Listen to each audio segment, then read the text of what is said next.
Kemenangan Persib atas Persija bukanlah kemenangan yang lahir dari dominasi total atau permainan menyerang tanpa henti. Ini adalah kemenangan yang dibangun dari ketenangan, perhitungan, dan kontrol emosi. Dan di balik semua itu, ada satu sosok yang memegang kendali penuh, Bojan Hodak. Dalam laga dengan tekanan tinggi seperti ini, Bojan tidak mencoba menjadi pahlawan taktik. Ia memilih pendekatan yang sederhana, tapi sangat efektif. Persib tidak datang untuk pamer permainan indah. Persib datang untuk mengamankan hasil.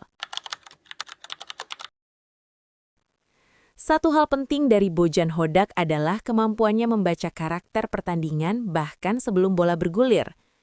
Laga melawan Persija bukan pertandingan biasa. Intensitas tinggi, emosi supporter, dan tensi sejarah membuat laga ini berpotensi berubah menjadi kacau jika salah pendekatan. Karena itu, Persib sejak menit awal tampil lebih terkontrol, tidak terburu-buru menekan, dan tidak terpancing adu tempo. Ini menunjukkan bahwa Bojan sadar, di laga seperti ini, kesalahan kecil bisa berakibat fatal. Secara visual, Persib terlihat bermain dengan formasi menyerang. Namun jika diperhatikan lebih dalam, struktur tim Persib terus berubah sesuai situasi. Saat menyerang, Persib berani membuka lebar lapangan. Tapi ketika kehilangan bola, transisi bertahan dilakukan dengan cepat dan rapi. Jarak antar lini tetap dijaga, sehingga Persija kesulitan menemukan ruang di area berbahaya. Ini bukan soal bertahan total, tapi soal mengatur ruang dan waktu. Persib tidak membiarkan Persija nyaman menguasai bola di zona yang berbahaya. Gol yang tercipta di awal laga menjadi titik penting. Banyak tim setelah unggul cepat justru terpancing untuk terus menyerang dan membuka celah. Namun Persib justru melakukan hal sebaliknya. Setelah unggul, tempo permainan diturunkan. Penguasaan bola lebih difokuskan di area aman. Resiko diminimalkan. Ini menunjukkan satu hal penting. Bojan Hodak lebih memilih mengontrol pertandingan daripada menambah gol dengan resiko besar. Disinilah perbedaan tim matang dan tim emosional terlihat jelas. Persib memang lebih sering bertahan setelah unggul, tapi bukan dengan cara pasif. Ini bukan parkir bus, melainkan bertahan aktif. Bek tidak asal membuang bola. Gelandang tetap berusaha menjaga aliran permainan. Saat ada peluang, Persib tetap melakukan serangan balik cepat untuk memaksa Persija berhati-hati. Dengan pendekatan ini, Persija dipaksa bekerja lebih keras, sementara Persib bisa menghemat energi.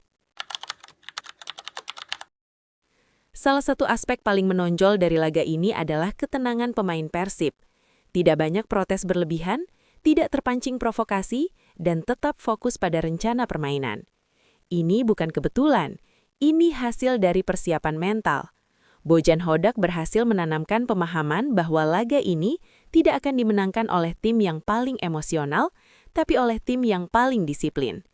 Dalam laga besar, mental seringkali lebih menentukan daripada teknik.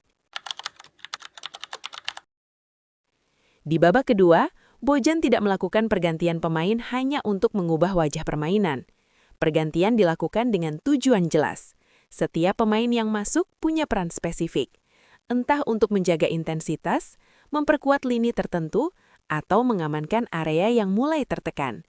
Tidak ada pergantian yang sifatnya spekulatif. Ini menunjukkan bahwa Bojan sadar, di laga seperti ini kesalahan kecil bisa berakibat fatal. Jika disimpulkan, taktik Bojan Hodak di laga ini mencerminkan filosofi yang sangat jelas. Menang dengan cara yang paling aman dan realistis.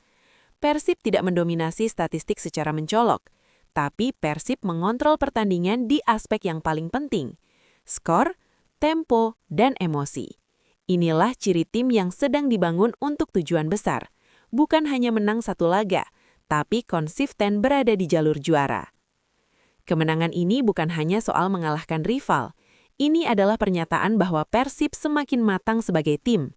Dengan pendekatan seperti ini, Persib bukan hanya kuat secara teknis, tapi juga secara mental dan taktik. Jika konsistensi ini dijaga, Bukan hal berlebihan jika target berikutnya mulai dibicarakan. Menjadi juara lagi.